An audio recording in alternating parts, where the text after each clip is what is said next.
Llegamos a nuestra parte 6 de nuestros relatos históricos en la programación de Juan Alcides Escalona Narra y Cuenta. Y antes de entrar en esta parte 6, vamos a ver qué pasó en la parte 5. Hicimos un recuento de todo un grupo de personajes de la generación del 28. Dijimos que algunos de ellos se graduaron y unos fueron muy útiles para la vida en Venezuela desde el punto de vista social, político, económico, desde el punto de vista artístico y cultural. Pero no podíamos dejar de reflejar la vida de Miguel Otero Silva, una pequeña reseña de la vida de Miguel Otero Silva, porque hay algo, un hecho también que fue trascendental, que fue el asalto a Curazao. Y luego del asalto a Curazao llega la invasión a Coro, donde ellos fracasaron y se van a las montañas y a Montoneras y son guerrilleros y luego logran salir del país. Y también hacemos una reseña de Prince Lara que se enferma en las montañas y muere en Suiza de tuberculosis. También hacemos la reseña del poeta Pío Tamayo, que en su clase de marxismo fue uno de los que introdujo el marxismo en Venezuela y luego también muere en 1935. Es el caso de Pío Tamayo. Hablamos también de Raúl Leone que fue el presidente de la Federación Venezolana de Estudiantes y luego fue presidente también de Venezuela. El caso de Betancourt, también reseñamos sus dos presidencias, una que fue con el golpe de Estado en 1945, que presidió la Junta que era una alianza entre militares y civiles. Luego, después en el 59, elegido presidente cuando cae la dictadura de Pérez Jiménez. Una reseña de Jovito Villalba fue un elemento que estaba muy preparado para ser presidente de la República, pero no pudo llegar a ser presidente de la República, aun cuando ganó las elecciones en el 52, pero fue desconocido y fue muchísimas veces expulsado del país. Luego, cuando retorna y se gradúa, forma su partido URD y se distancia de Betancourt, pero tuvo una influencia fundamental en la vida política venezolana. Aquí vamos a entrar entonces en nuestro sexto capítulo, que vamos a narrar unos personajes que tenemos ahí, que no los podíamos dejar por fuera, y ya ustedes van a ver quiénes son esos personajes. Y bueno, viene también la etapa de las reflexiones, de toda la enseñanza, todo el aprendizaje que se tuvo de este viaje. Así que, bueno, vamos. Y entremos a nuestra parte sexta de esta historia. De la reina Beatriz I supimos por Carmencita, porque déjenme contarle lo siguiente, que Carmencita también se fue después en la nave, porque ¿qué? Carmencita, dijimos, muy amiga de Beatriz, la invitaron para la boda de Beatriz y Carmencita nos cuenta que ella se casó con Rafael Camejo, hombre conocido para esa época, y al tiempo procrearon 5 hijos, Jorge, Ileana, Tamara, Julieta y Beatriz, el mismo nombre de ella, que por cierto fue la primera esposa de un político también conocido, el embajador en la ONU, conocido como el embajador de la ONU, y político doctor Diego Arre. En el caso del duque de Rocas Negras, ya nosotros nos habíamos distanciado del duque porque si no nos enteramos que el duque de Rocas Negras tenía una relación con el gobierno, por eso es Negra, a pesar de toda su cuestión estrafalaria, se paseaba por toda Caracas con aquella libertad y tenía hasta un teatro que, bueno, no eran muy normales. De hecho, una de las cosas que se corría por toda la ciudad, que el duque andaba con muchos patiquines, o sea, muchachos jóvenes, andaba para arriba y para abajo por la ciudad. Una de las cosas que se dice es que el duque, bueno, que tenía tendencias homosexuales, ¿no? Un secreto a voces por toda Caracas, pero que el duque era amiguísimo del hermano de Juan Vicente Gómez, Juancho Gómez, el que fue asesinado en el Palacio de Miraflores de 27 puñaladas. Pero que más, el chisme más completo es que dicen que el duque de Roca Negra era amante de Juancho, porque Juancho decían la mala lengua que también era homosexual. Y una de las cosas que decía era que había un capitán llamado Barrientos y que ese capitán también era homosexual y era el amante de Juancho Gómez y que fue dejado por el duque de Rocas Negras. Eso causó un malestar en este capitán y andaba celosísimo. Pero esto se une a otra versión que existe, es que Dionisia Bello, que era la concubina de Gómez, también la deja Gómez por una muchacha de 16 años y se va hacia otro sitio de la ciudad, pero había un reconcomio. Pero no solamente eso, que había un reconcomio, sino que había una pugna cuando Gómez se enferma por quién iba a tomar la presidencia, quién iba a ser el sucesor. Y había entonces una pugna entre el Juancho, que era el hermano de Juan Vicente Gómez, y José Vicente Gómez, que era el hijo también de Dionisia. Uno era el primer vicepresidente y el otro era el segundo vicepresidente. Ahora, dentro de esa pugna, resulta que Dionisia Bello inicialmente tuvo 2 hijas y logró traerse una hija para Caracas. Y aparece otro personaje, Santos Matute, que dice que era primo de los Gómez. Y lo tratan de relacionar con esta hija de Dionisia. Pero se enamoran, se comprometen. Pero Juancho Gómez ve la situación y dice, oye, mira, esto vamos a ser aliados de la contraparte. Y entonces llama a Santos Matute y le dice, mira, esa mujer es una prostituta, y le habla, bueno, barbaridades de la mujer. Este hombre enardecido se va hasta la casa y arma un alboroto y rompe el compromiso. Esta muchacha ya estaba mayorcita, o sea, estaba para quedarse, concha. De pronto ve roto su compromiso y bueno, a los días aparece muerta de un disparo en la cabeza.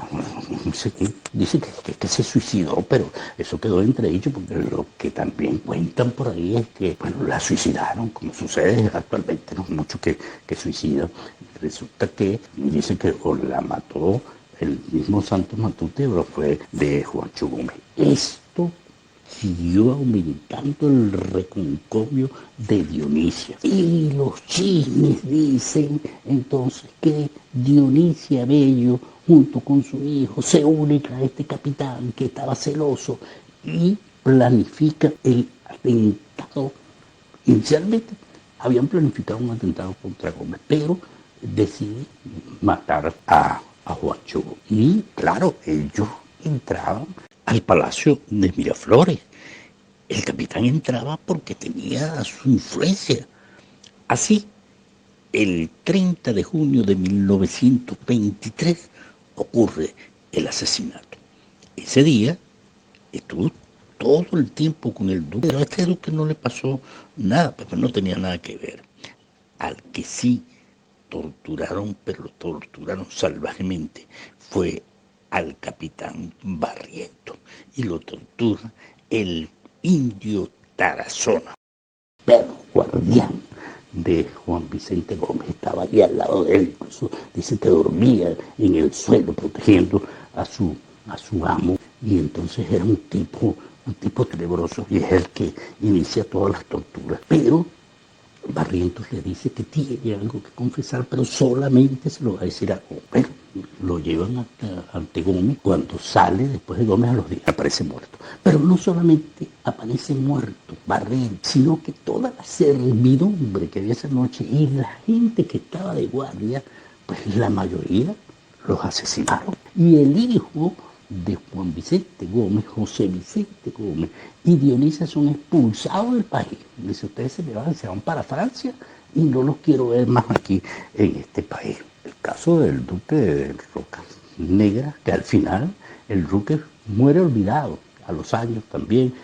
El duque tuvo un accidente porque en un establecimiento de mecánica estaban haciendo unas pruebas con un motor de gasolina, explotó y el duque perdió una pierna. Y entonces, bueno, desde ahí empezó su caso hasta que muere olvidado. Algunos protagonistas fueron enfrentados al tiempo y ellos plantearon que no se llegaron a imaginar nunca el impacto de sus acciones y hasta dónde iba a llegar todo esto. Pues la mayoría lo sintió como una efervescencia juvenil que buscaba solo reivindicaciones estudiantiles y que muy pocos se plantearon otras intenciones o intenciones políticas. Después de una tormenta de ideas, llegamos a las siguientes conclusiones, resaltando algunos aspectos fundamentales.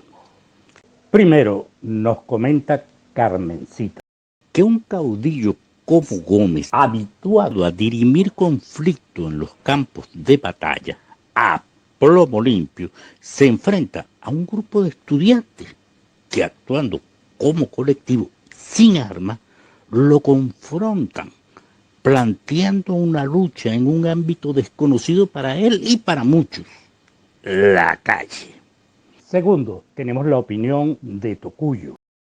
La introducción de nuevas ideologías en Venezuela, llámese socialismo, marxismo, democracia, que ya existían, pero empiezan a permear en esa época. Como tercero, nos opina Pachecón. De allí que el liberalismo, que fue el centro del siglo XIX, pierde su vigencia. Y como cuarta conclusión, yo voy a dar mi opinión.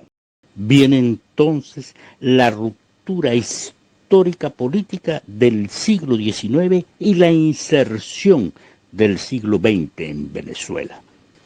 Toda esta historia que no nos las contaron, nosotros lo vivimos, aunque suene increíble y sabemos que muchos de ustedes no nos van a creer nunca, pero sí, eso nosotros lo vivimos, por eso lo estamos contando.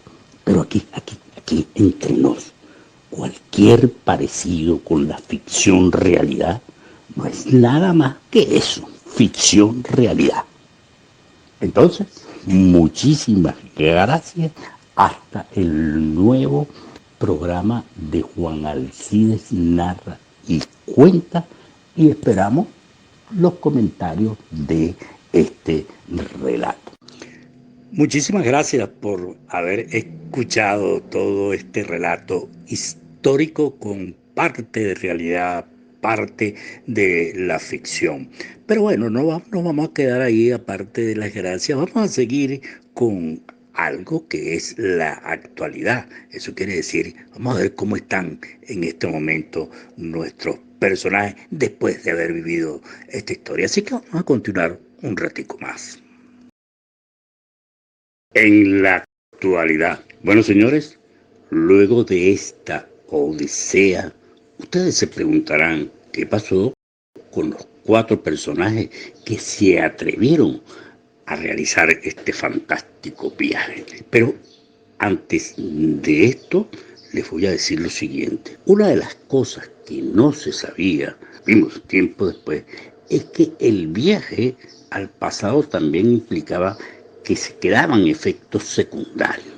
Esos efectos secundarios pues venían precisamente de haber viajado al pasado. Es un trastorno de locura temporal que le da a todos los pasajeros. Entonces vemos el caso de Pachecón.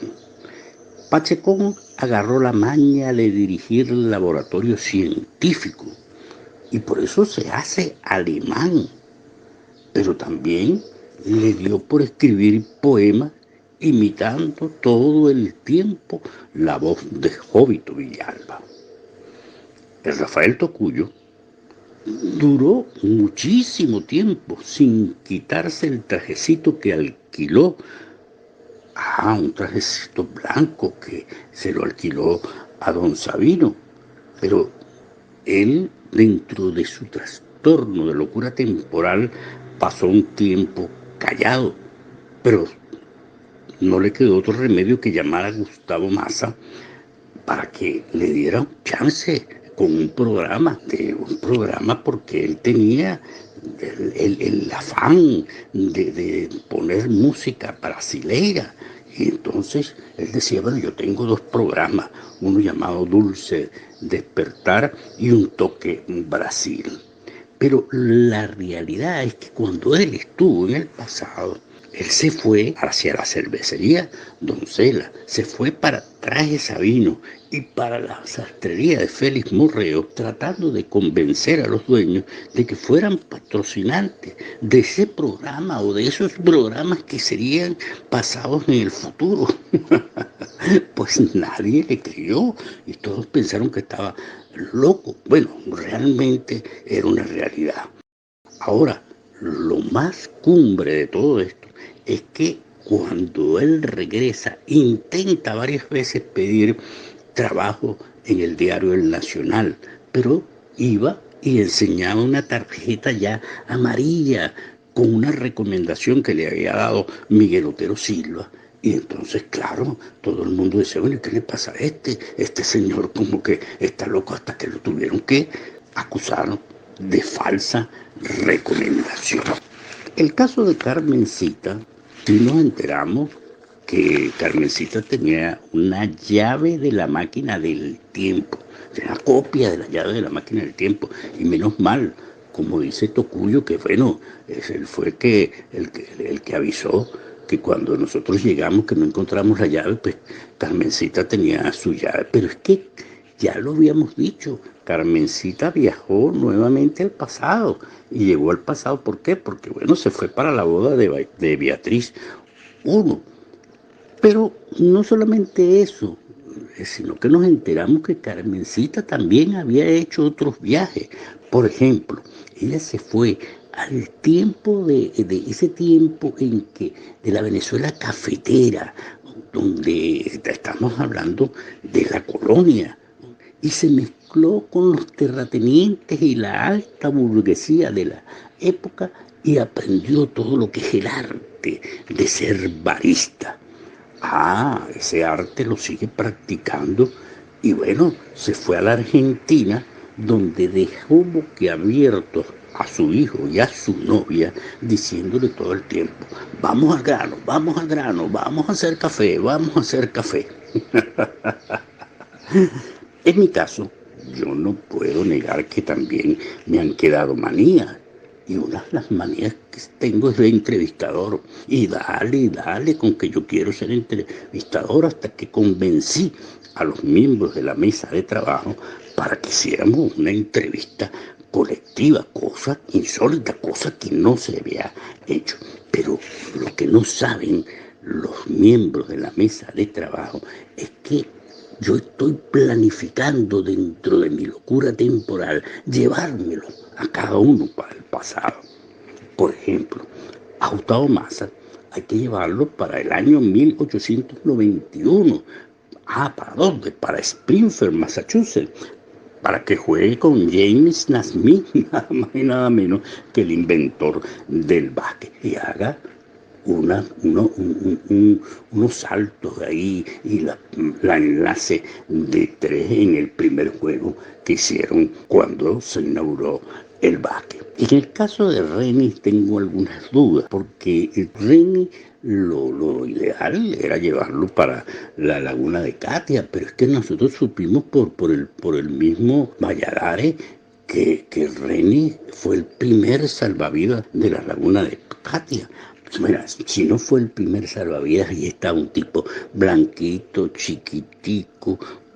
Claro, ¿cómo lo reconocimos? Porque llevaba una franela de la Inca, y decía campeonato del año 77. Entonces, bueno, caramba, ese salvavidas con esa franela, ¿quién más iba a ser? Si no era Reni, bueno, mira, era su doble. Y esto lo supimos por Valladares, porque Valladares se la pasaba ahí cerquita, en el bar La Pulmonía.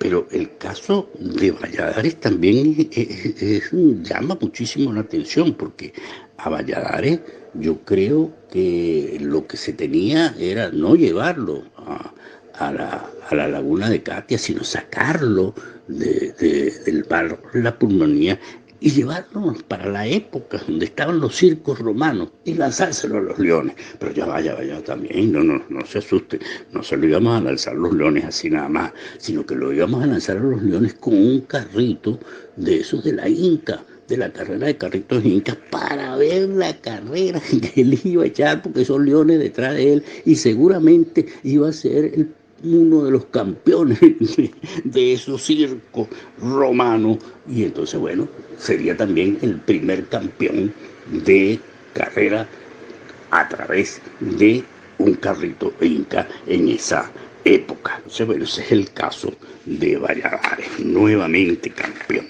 El caso de Guaira realmente también es un caso difícil, muy difícil, porque el problema es que Guaira se enteró de los planes que uno tenía de llevarlo hacia el pasado.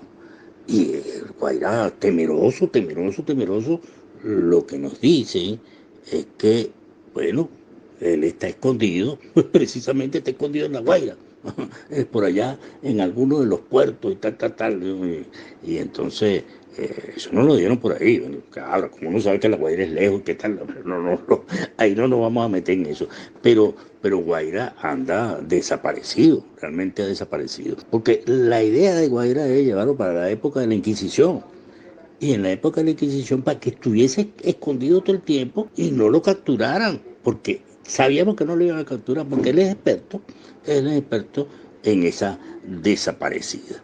Pero bueno, si alguien sabe de Guaira, que nos diga dónde está, porque verdaderamente, bueno, ni siquiera lo hemos visto en ninguna parte, o no sé si es que Guaira se ha convertido en un fantasma o una cuestión así esa.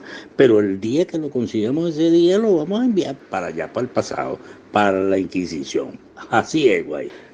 La Negra Duque, vamos a hablar de la Negra Duque. A la Negra Duque hay que llevarla en la época en que transformaron el calendario romano. ¿Por qué? Porque ella tiene que aprender que cuando cambian el calendario romano, pues cambiaron toda la fecha. Y entonces es una manera que ella podría justificar por qué, bueno, justificar cuando se adelanta o cuando se atrasa a los cumpleaños del grupo.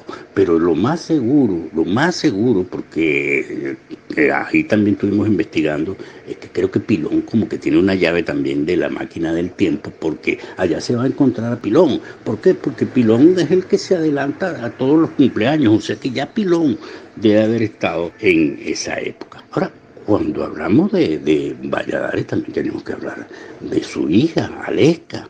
Aleska hay que darle un paseo por esa época también, aprovechando que él estaba en el circo romano, vamos a aprovechar y vamos a Aleska para que aprenda todo lo que es el derecho romano y bueno, así cuando regrese, entonces actualice todo lo que son los documentos de la fundación del Centro Juvenil de Catia. Ahora, ¿qué pasa? Que nos queda aquí la amiga Belki. Nos queda Belki, nos queda también otro personaje. Pero a Belki, ¿qué le pasa a Belki? Bueno, Belki la tendríamos que llevar hasta la compañía guipuzcoana en esa época para que allá cobre los impuestos, porque ella tiene ya experiencia con el señal. Y aparte de eso, que bueno, vea dónde hay eso, dónde consigue. Y claro que lo va a conseguir a mejor precio que el whisky Puyao que trae para hacer aquí las rifas. Entonces, bueno, imagínense ustedes si cuando compra el whisky Puyao, consigue el whisky Puyao en la actualidad, y ese whisky Puyao, o esa, ya no es whisky, ya va, eso es ron Puyao, no sé qué bebida es, pero que no se la gana nadie. Imagínense ustedes consiguiéndolo a precio de gallina flaca en esa época, pues la ganancia sería muchísimo más. Sai es un personaje, bueno, ya muy tranquilo y todo esto, pero que lo que yo estaba pensando con Sai era llevárnoslas para aquella época. Podríamos hablar de la época de los indios, aunque ella es catirita, lindita, bella, no la vamos a confundir con esos originarios autóctonos de Venezuela, pero sí la vamos a llevar cuando hicieron e inventaron las arepas, para que cuando ella regrese y esté en las reuniones con nosotros, y entonces llega y nos diga y nos cuente que no solamente ella sabe hacer las arepas, sino que sabe la historia y diga, mira, la arepa es venezolana porque ella la vio directamente. Entonces, señores, vamos a ver lo siguiente. Bueno, ya nos llevamos al equipo de trabajo, pero un momentico, oye, estamos en reparación de la nave, como decía el Tocuyo, afinando los frenos, acomodando todo eso. Y bueno, estamos ampliándola también porque también la idea que se tiene es llevarse a todo el grupo, sí, llevárselo al pasado todo el grupo, pero con un tour. Ese tour sería inicialmente, lo llevaríamos a darse un baño en la laguna de Catia y para que saluden a Reni, para que saluden a Valladares. A lo mejor Reni les pone unas chatarritas ahí, bueno, unas chatarritas que tienen que ser de la época, y Valladares considera los boleros también, los boleros que se pasaban en esa época.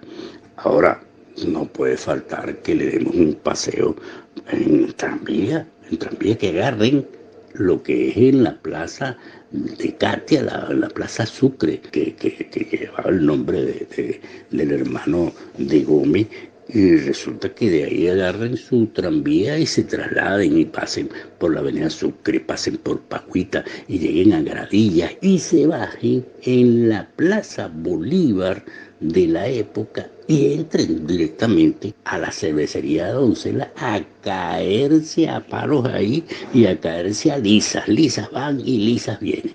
Indudablemente que la idea es que el grupo salga prendido y cuando salga prendido se encuentre a los cañoneros, unos cañoneros de esa época, Carmen, la que contaba 16 años, bueno, la pelota de Carey, toda esa serie de ritmos que, bueno, imagínense ustedes echando un pie toda la gente del grupo.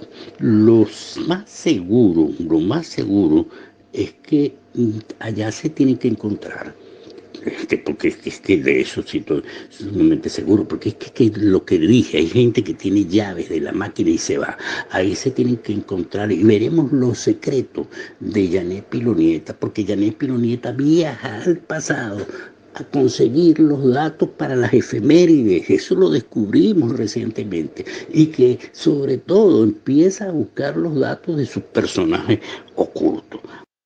Eso sí, el tour donde estamos llevando al grupo de la fundación de la generación 77, pues el tour también tiene sus momentos de peligrosos, momentos de aventura en todo caso, pues no digamos peligrosos, porque la condición es que toda la gente del tour tiene que ir a las manifestaciones que programe la generación del 28. O sea, que tienen que ir a todas las manifestaciones. Bueno, van a ir también al baile de la coronación en el Salón Venezuela de la coronación de Beatriz I.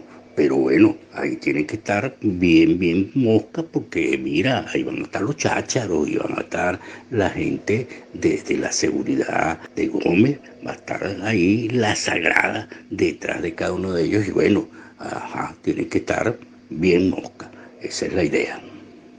Así que bueno, miren, este sería el tour completo que le daríamos a todo el grupo de Catia.